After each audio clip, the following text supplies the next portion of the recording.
Hello everyone, welcome to next video on engineering mechanics. Today I'm going to discuss about some problems on resolution of forces. In the previous video we have discussed about the composition of forces and the resolution of force. Today we are going to talk about some of the problems on resolution of forces, that is how to determine the resultant. Right?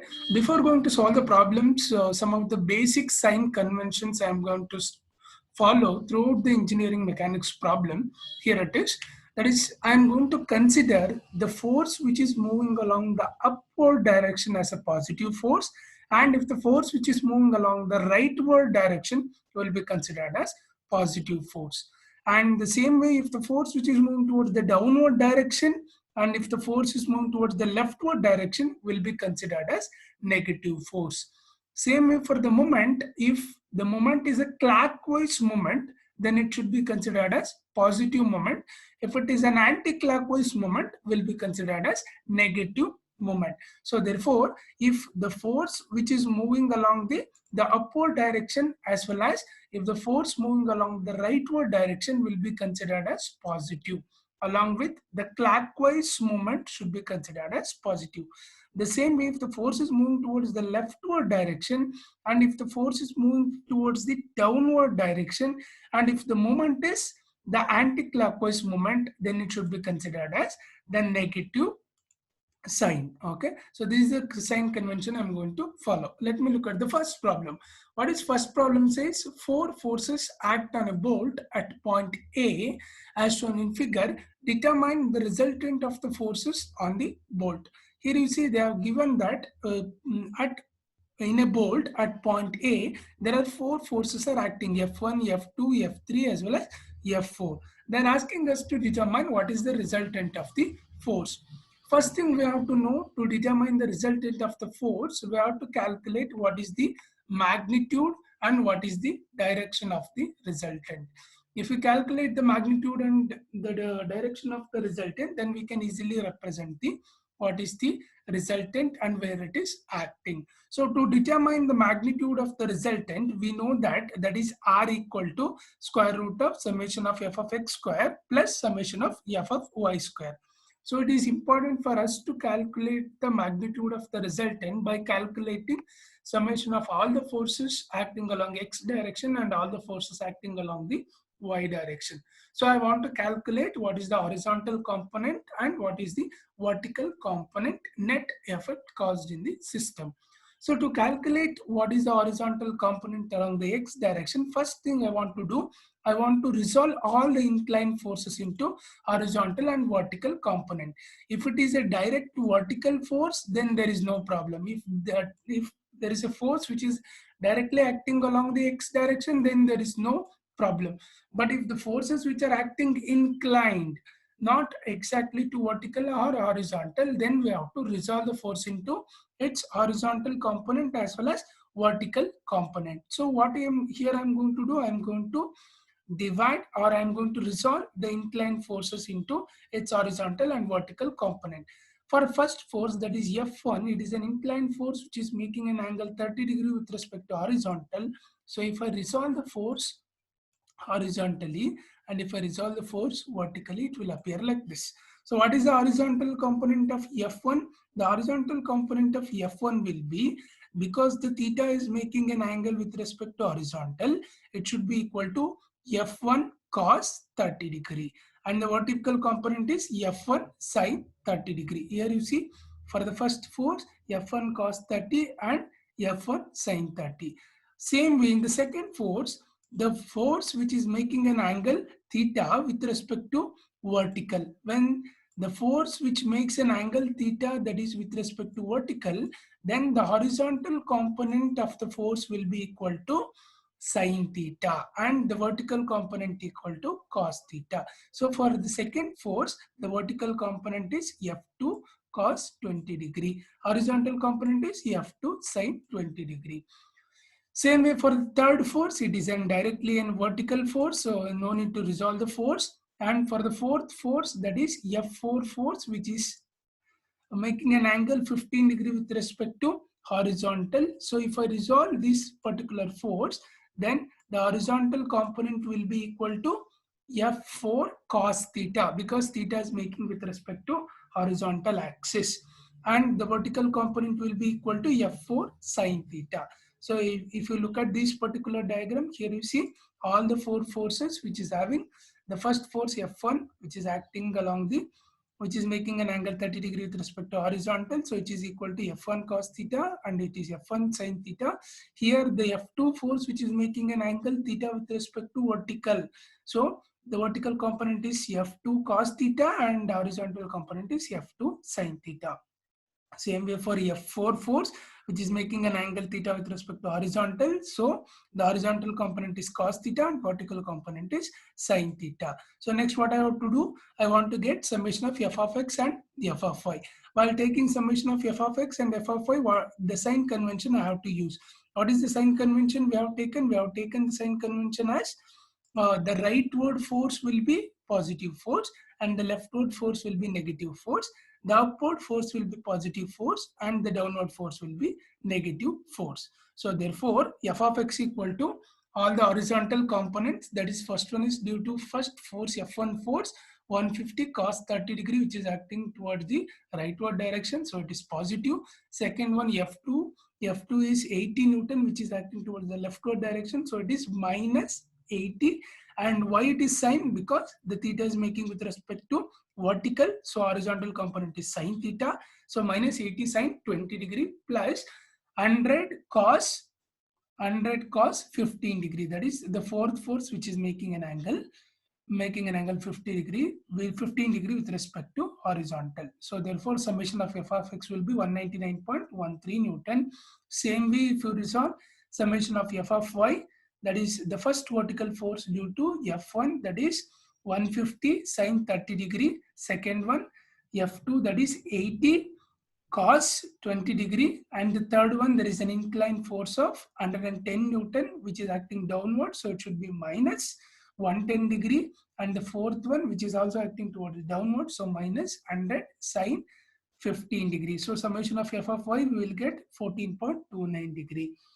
So therefore what is the resultant? Resultant r equal to square root of summation of f of x square, which is equal to summation of f of x square as well as summation of f of y square.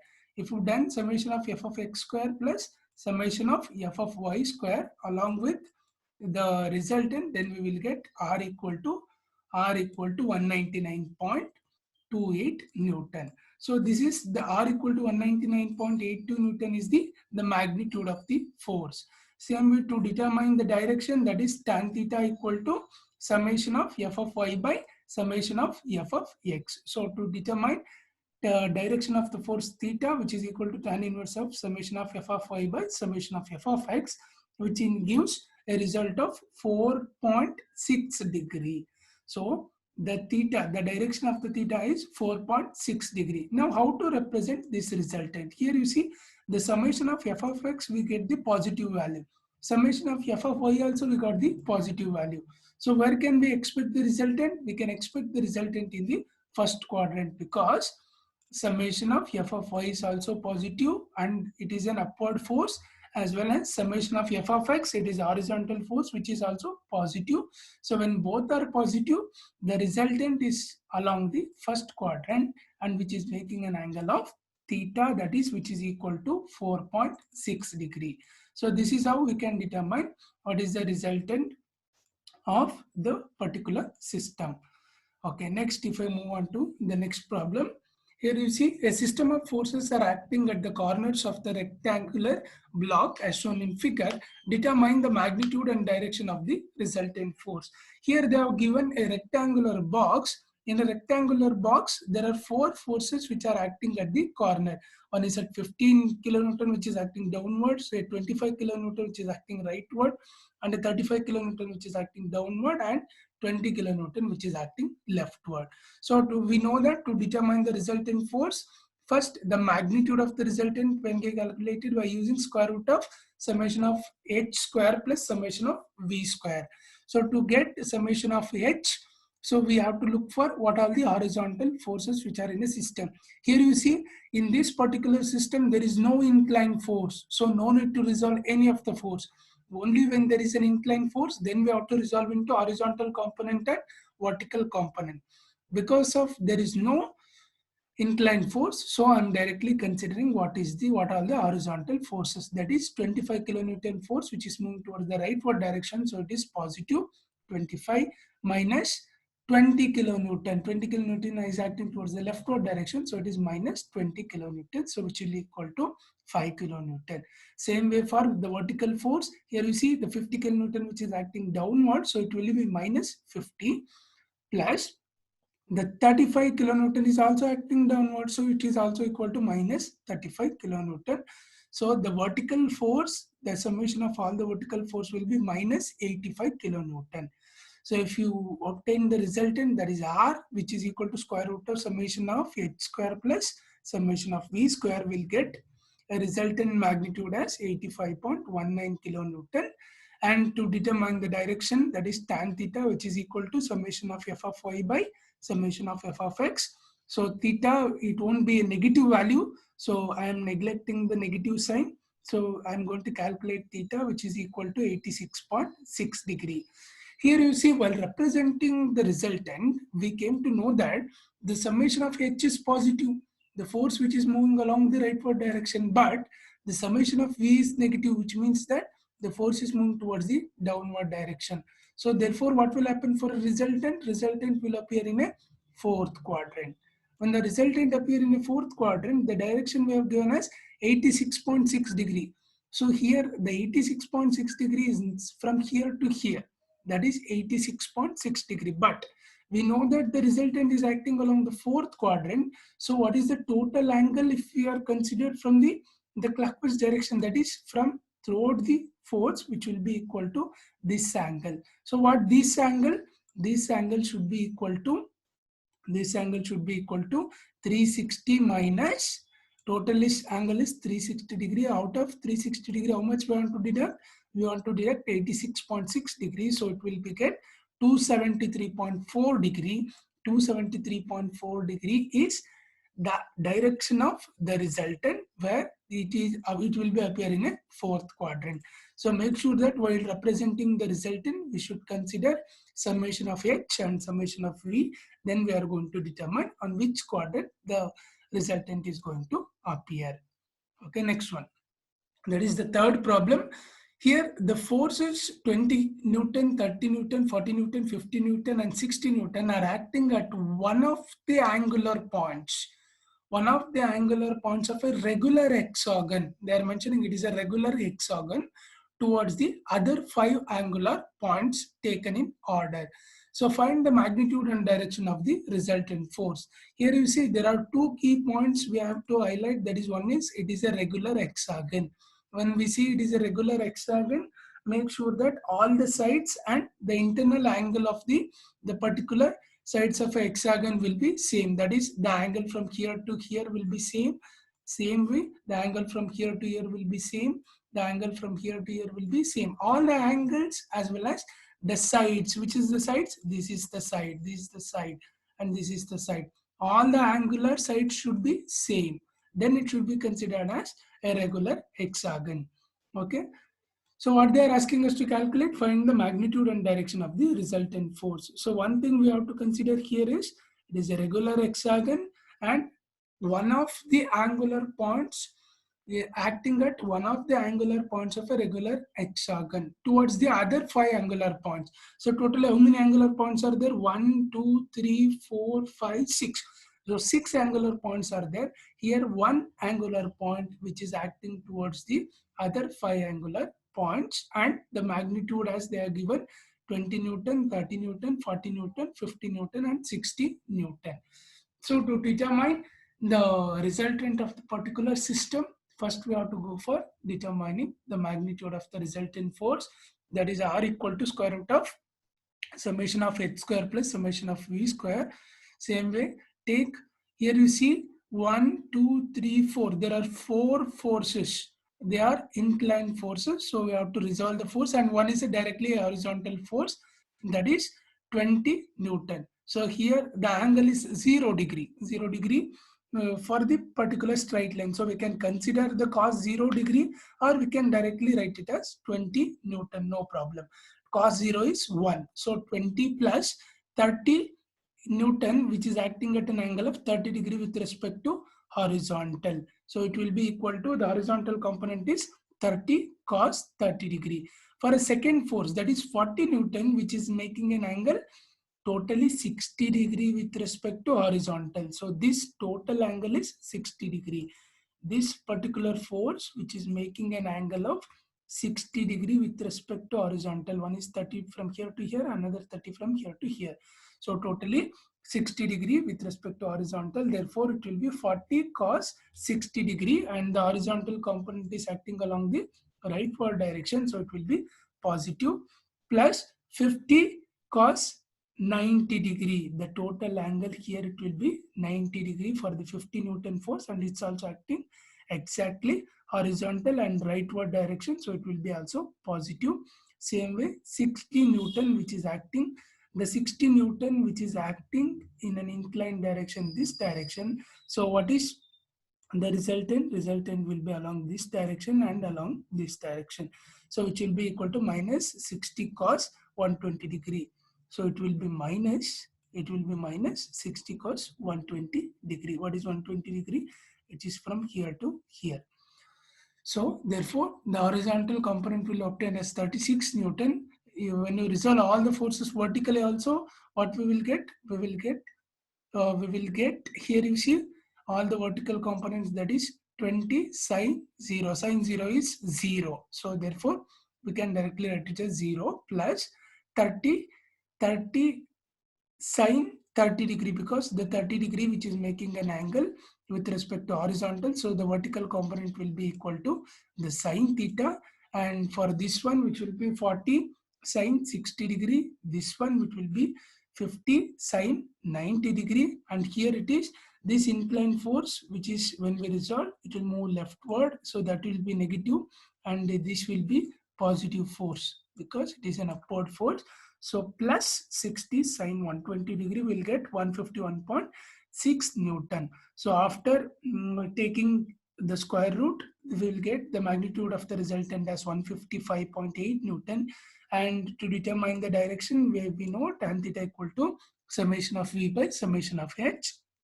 So we can get the theta as 76.6 degree, which means that the force which is acting in a first quadrant, and the horizontal and vertical component both are positive. So the resultant will be a positive force.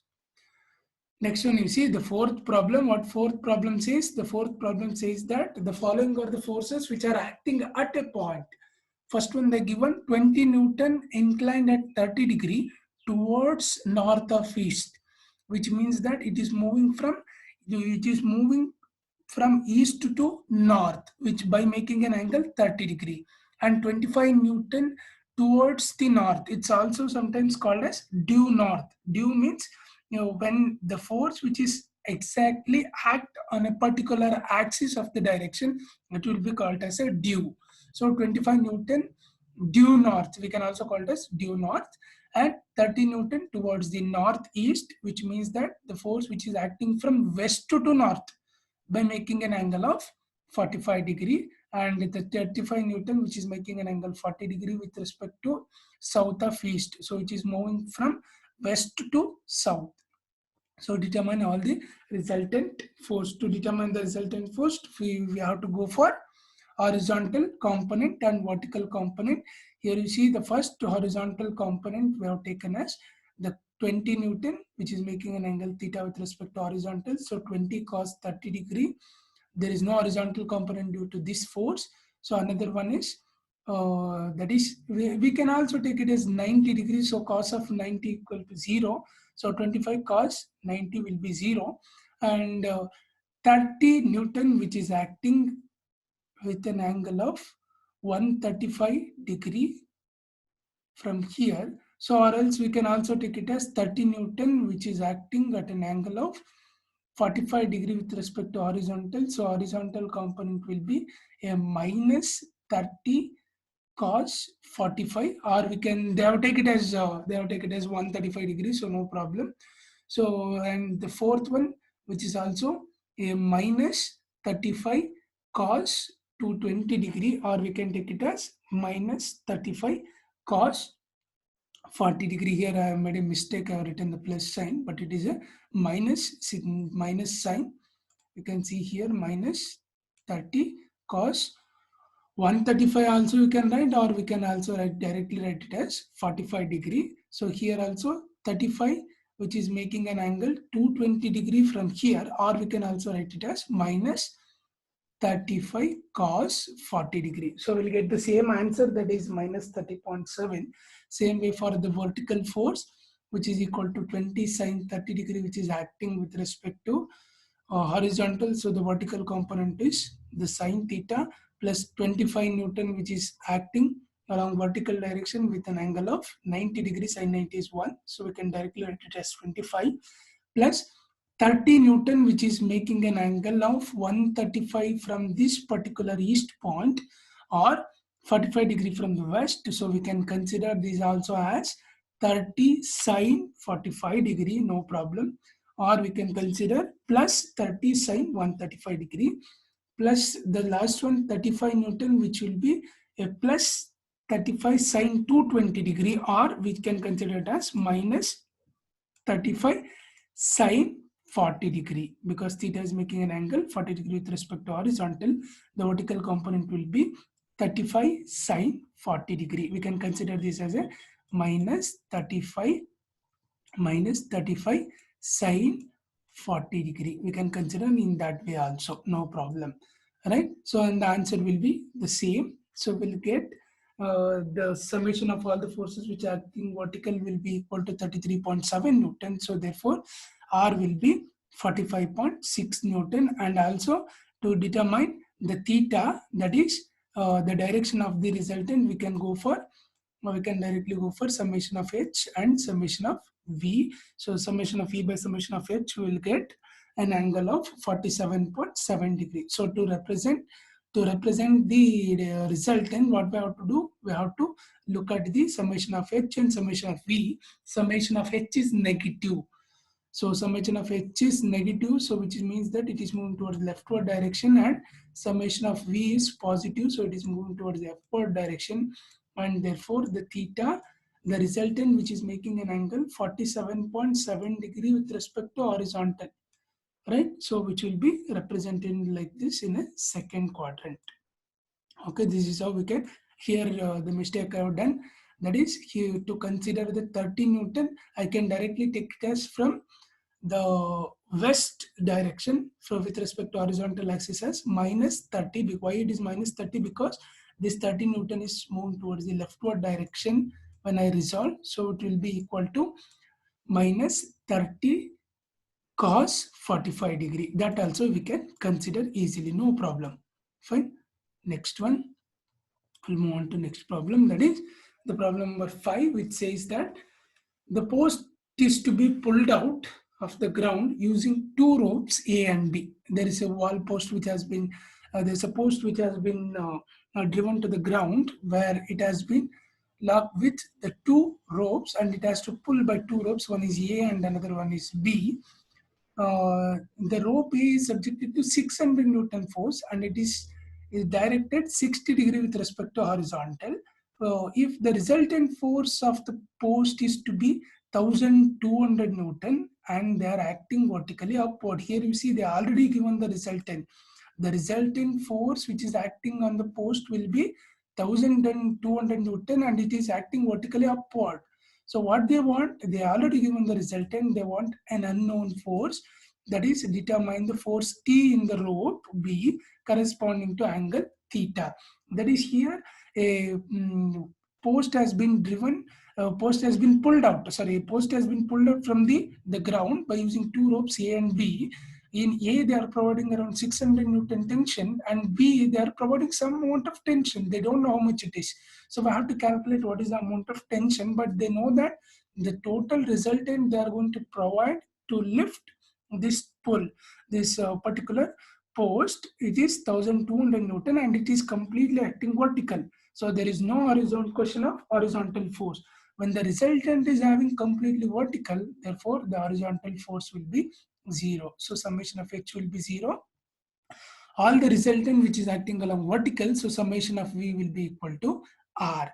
So when you resolve the force horizontally, that is 600 Newton, which is acting with an angle 60 degrees, so 600 cos 60 degree minus the T force which is acting with respect to theta along the vertical axis. So the horizontal component is minus T sine theta, which is equal to 0.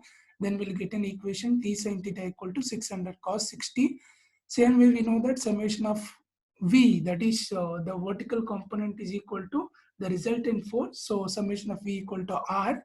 So which is equal to 600 sine 60 degree plus the theta is making with respect to vertical. So plus T cos theta, which is equal to the resultant is 1200 Newton. They clearly mentioned that the resultant is completely vertical and it will be a magnitude of 1200 Newton. So T cos theta equal to 1200 Newton minus 600 sine 60 degrees. So I will get two equation. If you divide the equation 1 by 2, then I will get tan theta equal to some value. So theta will get. So the direction of the tensional force theta we can easily get, that is 23.47 degree. When you substitute this direction of the force to any one of these equation, then we can easily get what is the tension in the particular pull.